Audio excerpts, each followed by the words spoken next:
Tria puncta. Histoire, univers, l'hydrogène.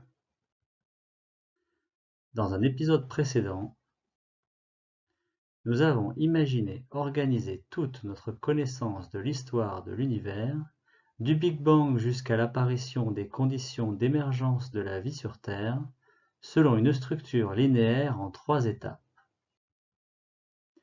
En posant que la première étape s'étend du Big Bang à l'apparition des atomes d'hydrogène, et que cette première étape peut elle-même être divisée en 3 parties. La première va du Big Bang à l'émergence des particules élémentaires, la deuxième jusqu'à l'émergence des composants du noyau des futurs atomes, et la troisième va jusqu'à leur assemblage sous la forme du premier des atomes, l'hydrogène. C'est le programme. L'inspiration de cette histoire en 3 points de l'univers provient de ce livre, La plus belle histoire du monde. La source d'information principale de cette vidéo est l'article Wikipédia dédié à l'histoire de l'univers. Posons quelques axes d'analyse. 3, bien entendu. Axe 1, les conditions, notamment la dimension spatio-temporelle et la température. L'univers, qui est à son début un point infiniment dense et chaud, va commencer sa marche inexorable vers l'expansion et le refroidissement. Axe 2, les composants, acteurs principaux intervenant au cours des étapes. Au fur et à mesure de son histoire, l'univers va donner naissance à des structures de plus en plus complexes, allant des éléments vers les ensembles, en passant par des composants intermédiaires. Axe 3, les relations entretenues par les composants. Les composants entretiennent les uns avec les autres des relations qui ont pour principal effet de modifier mutuellement leur mouvement dans l'espace. Voici la grille d'analyse que nous posons. La première étape, pendant laquelle le volume de l'univers se forme et duquel émergent les particules élémentaires, dure moins d'un milliardième de milliardième de milliardième de seconde. En même temps que l'univers connaît son inflation, sa température diminue pour atteindre seulement 10 milliards de milliards de milliards de degrés.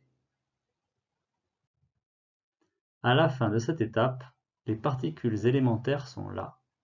Elles sont les composants les plus simples de toute la matière-énergie de l'univers, et parmi elles se trouvent les quarks, les électrons et les photons. Commencent aussi à se manifester les relations qui font que les particules influencent mutuellement leurs mouvements, se dirigeant les unes vers les autres, ou s'éloignant en direction opposée, ou encore déviant leur trajectoire perpendiculairement, etc. La première de ces relations est l'interaction nucléaire forte. La deuxième étape, pendant laquelle les noyaux des futurs atomes se forment, dure quelques dizaines de minutes.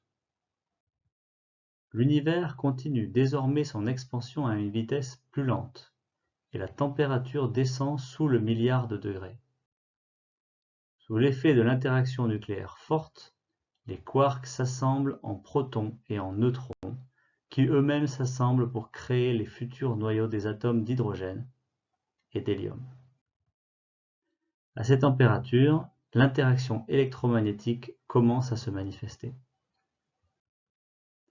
La troisième étape, pendant laquelle les noyaux et les électrons se combinent pour former les premiers atomes, dure 400 000 ans.